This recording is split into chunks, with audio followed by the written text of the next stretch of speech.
Hello there, I'm Walter from Unlimited, and welcome to the first episode of Where Do They Go?, where I look at a current movie series, TV series, video game series, wrestling storyline, sports team, and at the end of their current direction, if it's not evident that the movie series or video game series or TV series is going to end, where it goes.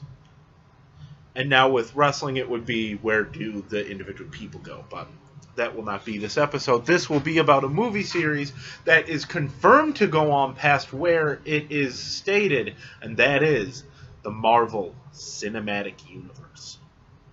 Now, see, from the first movie in the Marvel Cinematic Universe, Iron Man, to the most recent one, which was Doctor Strange, there have been basically two continuities that they have been going towards, except for the solo films. Even in some of the solo films, and that is the Infinity Gauntlet storyline and the Civil War storyline. They already did the Civil War storyline, but that is apparently going to play into Avengers Infinity War as well. But today we're focusing on where they go after that, because after the end of Phase 3, which is the last of the confirmed Avengers movies, there is no real confirmed direction. They've got some movies confirmed, but no real place they're going, no big story they're building up to for the collective films. And I think I know what they could do. Not what they will do, but what they could do. And what they could do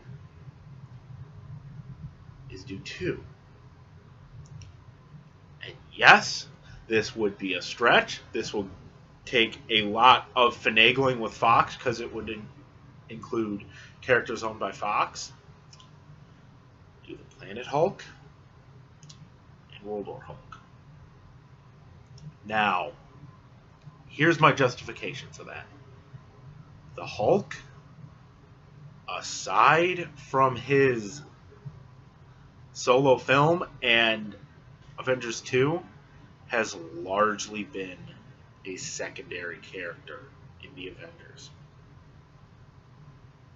And that could change if at the end of Infinity Wars you get that post-credits cutscene, you get Doctor Strange, you get Hank Pym. No, not Hank Pym. Yeah, he's not in the Illuminati.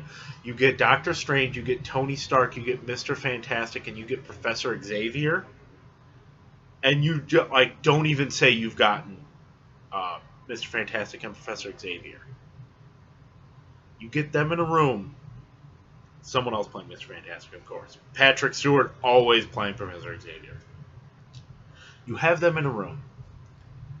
And you have Tony, as will always be portrayed in my mind by Robert Downey Jr., come up and say, well, guys, the Earth is rid of one threat. I think we need to take care of another.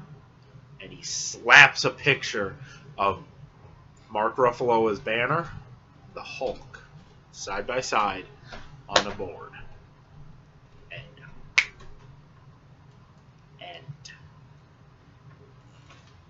You want to get people hyped? That'll get people hyped.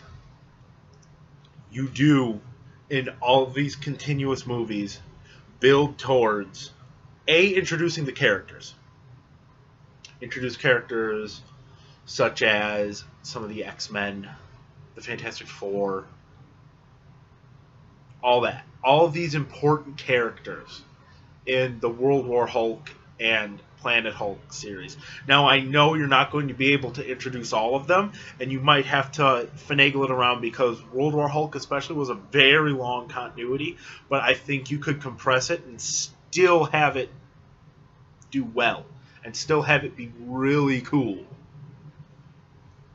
Now, for those unfamiliar, Planet Hulk is basically where the Illuminati, which is made up of Tony Stark, Mr. Fantastic, Reed Richards, Professor Xavier and Doctor Strange go, hey, the Hulk is far too dangerous and far too unpredictable to be on Earth, so just send him away. And they send him away, and he ends up crash landing on a planet, and it's a gladiatorial planet, and he ends up wiping out everyone, like beating all the gladiators, winning the gladiatorial games, and becoming sort of like a really heralded figure on the planet, and even leading a rebellion. And on that, during this time, he ends up meeting a woman, falling in love, even bearing a child. And then a timed device, I believe, in the spaceship detonates. Thanks to systems the Illuminati put in when he was exiled from Earth. And it kills a majority of the life on that planet, including the Hulk's new wife and newborn child. And that leads straight into Planet Hulk, or World War Hulk, where Hulk comes to Earth angrier than ever, just furiously mad. And he goes to take out his frustrations on the Illuminati, on everyone. And he goes on a rampage to find Tony Stark, to find Reed Richards, to find Professor Charles Xavier. Even though in the comics Charles Xavier was not present for this, this would be the time to introduce him, so you could change that up. And you could change the whole, oh, I wasn't there, so I didn't make the vote to send you, to him being the lone no vote. And to find Doctor Strange. Now, in World War Hulk, he gains like this like evolved form, I guess, even though that's not really what you'd call it. It'd be more like a fully powered form called Rowbreaker Hulk, where nothing is even standing up to him.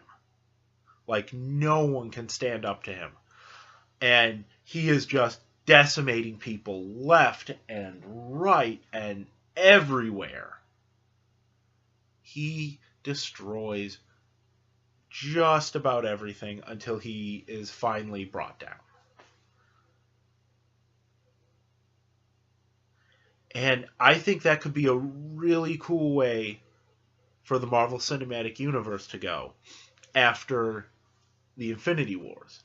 Now, is that where they'll go? Probably not, because they probably couldn't make the deals to get all the really important characters. X-Men played a huge part in that. Fantastic Four played a huge part in that. Just a lot of Fox-owned characters played a huge part in that. But if they can get those characters, if they can get the rights to all those characters, they almost have to do this. Because it would be the coolest thing. And you could split it up into a ton of movies. And just take it from here to here on how like successful it is. Because you tell me how many people would go to see a movie where it is branded as everyone versus the Hulk. And you show that the Hulk is decimating the everyone. Now, wouldn't people be like, I want to go see all this destruction, all this madness, just to see who's going to bring him down? Just to see who will be that one guy that can stop him, or that team of guys that can stop him. That would make you money. That would bring people to the theaters. That would rake in the box office. And that would really cement the Marvel Cinematic Universe as possibly the greatest extended movie series. And even if they can't get the Fox characters, they could do a like condensed version of this and still have it be super successful. But now let's talk about where they go if they can't get the characters. And though I said they could go this direction, what they could do, and this would be a shot in the dark, if they can't get the rights to the Fox characters and they don't do a condensed version of Planet Hulk / World War Hulk, they could go the route that Marvel's currently going and do the whole Captain America agent of Hydra. How big of a twist would that be? How much would that leave non-comic book readers that don't follow it and haven't seen that it's like, oh, all along Captain America's been with Hydra? That would be a jaw-dropping twist. Now, will they do that? Probably not, because that would ruin a lot of the markability of Captain America. But those are the two directions, more so the first direction, especially the first direction. If you can get the Fox characters, do World War Hulk, do Planet Hulk, do World War Hulk. You make infinite amount of money doing that. But I've been Walter from Unlimited. Remember to like, share, comment, and subscribe. Where do you think the Marvel Cinematic Universe could go? Where would you like to see it go? Would you like to see it go more towards Planet Hulk and World War Hulk? Or would you maybe like to see them come up with their own stories instead of taking ones from the comics? Or would you like to see them focus on something else? Like maybe focus on a Spider-Man-led team of Avengers, or a different person leading the team other than Iron Man or Captain America. What would you like to see? Put it in the comments below. And don't forget to follow us at Unlimited1 on Twitter. Don't forget to like the Unlimited Facebook page. And until next time, I will see you later.